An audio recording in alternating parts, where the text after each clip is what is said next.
Hey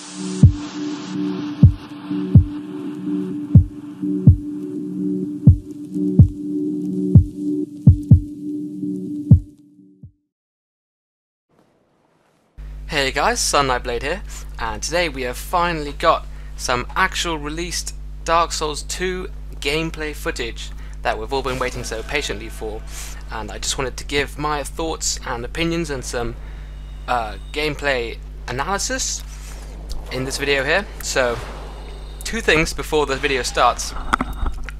One, I'm not actually going to be showing any of the Dark Souls 2 footage. You can watch that on the IGN website. I'll put the links in the description, and then you can come back to this video, just simply because I don't want to get involved in any copyright disputes or anything like that. The second thing I want to say is the footage from the demo is probably on a demo version, meaning the player was either high level or had modded armor, because obviously they didn't want to be one-shot during the demonstration or something like that. One way to tell is the health and stamina bar was exactly the same, which indicates it's probably not a legit character, but yeah, that doesn't mean anything. We can still get a lot of useful information from the footage. So, jumping right into it, well, the first thing that struck me was there are 3 weapon slots in each hand now. In the player's main hand, he switched from a sword to an axe and a greatsword without going into any menus or inventories, which is very interesting. And in the offhand, he switched from a shield to a sword and a bow without going into any menus, which means you have 3 slots, at least 3 slots in each hand, in 3 different weapons that you can pull out during combat in each hand. That is very interesting, and it might benefit new players who find it difficult to menu switch during combat, including PvP and PvE. So that could really benefit new players, which might be one reason why they did it, but that's just one opinion, so that's an interesting thing. And another thing I noticed was bows are now much more viable as a standalone weapon, because you can now move while shooting a bow. In Dark Souls, bows were used to create pressure on the opponent or as a backup weapon usually, whereas now, since you can move while shooting, you can have a bow only build easily. It seems much more viable. So that's a very interesting move in my opinion, and one that I like very much actually. Monsters are now bigger, it seems, which I think is great. I love the scale in Dark Souls, and I love the huge size of the enemies and bosses you were facing. I thought it was just so cool to have be fighting enemies 5 times your size. I thought that was amazing. Dual wielding looks much more effective, as potential combos were shown at a specific point in the footage. So if they've made dual wielding have some dual wielding specific combos, that is going to make dual wielding much more fluid, viable, and much more interesting. So I think that is a great move by the producers there and designers. So that is a very good new addition. And possible thrown weapons were shown other than throwing knives. There was an enemy that looked a bit like a troll that threw a giant axe, which was actually deflected by the player if he timed it correctly, which is awesome. That adds some awesome new variables to combat. Deflecting weapons and projectiles is such a good idea, and will make combat much more interesting and fluid. And it's also good if players can have more weapons, such as throwing axes. That would be a great idea, and I'm definitely looking forward to seeing that. Another interesting thing to note was that the graphics were excellent. The general aesthetics are leaning more towards Demon Souls, which is not a bad thing by any means. It's down to personal preference, and it seems that most people like that change. But yeah, that's just something I found interesting.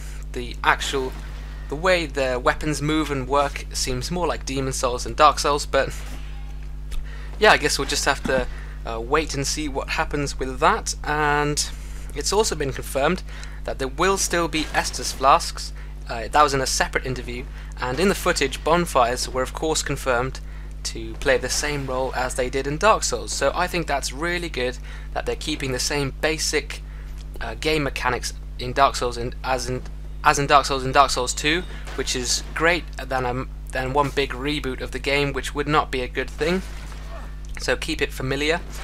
And the main thing that I really like was the new lighting aspects introduced. There are some areas that are so dark that you need to create your own light with a torch, which means you must sacrifice using a shield in your offhand. This is a very interesting mechanic, and I like it a lot because it basically means that in a dark space you need to, if you switch your torch to a shield to defend yourself against an enemy, you're plunging the entire area into darkness, which it's just going to mean combat is going to be so much different. And I really hope in PvP that you can take advantage of the amount of light, so that one player can have the advantage over another player due to the amount of light created, maybe, or who has control of the light. I think that would be a very cool mechanic if possible, but guess we'll just have to see. There were no backstabs shown in the demo, or parries for that matter. So also there was absolutely no mention of any multiplayer components. This was a single player only exclusive footage, as you saw. There were no bloodstains on the ground or messages, obviously because there are no other players to actually leave messages or bloodstains, but I'm still very interested as to whether those particular features will be implemented into the final version. So we'll just have to wait for some multiplayer gameplay, and by multiplayer I am including PvP, but I just think the message system and other things like that would be very interesting to see whether they actually do make it into the final release. Now, onto the things that I found slightly that I wasn't too sure about, was there was no damage numbers when you hit an enemy. I think I dislike that, to be honest, because I like to be able to see exactly how much damage I do to different enemies in combat, because it allows for more advanced tactics, such as using a weapon that a particular monster is weak to, which is much easier to tell if you can see the exact damage you do. And yeah, I just think that simply relying on a health bar to be going down as you hit someone is okay, but I mean, you still have that in Dark Souls, but I just prefer seeing the numbers as well. And the controls have obviously changed because the demo was on Xbox, so you now use the B button to climb ladders or open doors. So there must be another use or for the A button, so I guess we'll just have to see about that. It could just be that they're just messing it, like figuring out what controls to use now.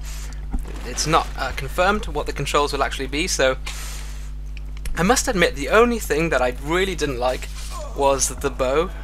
The effect made when the bow hit was an air-like splat sound that I just found unrealistic, and I loved how arrows stuck into enemies and players in the original Dark Souls, and how you could actually dodge arrows if you were quick enough, which in that regard may not be realistic, but it certainly made combat more strategic.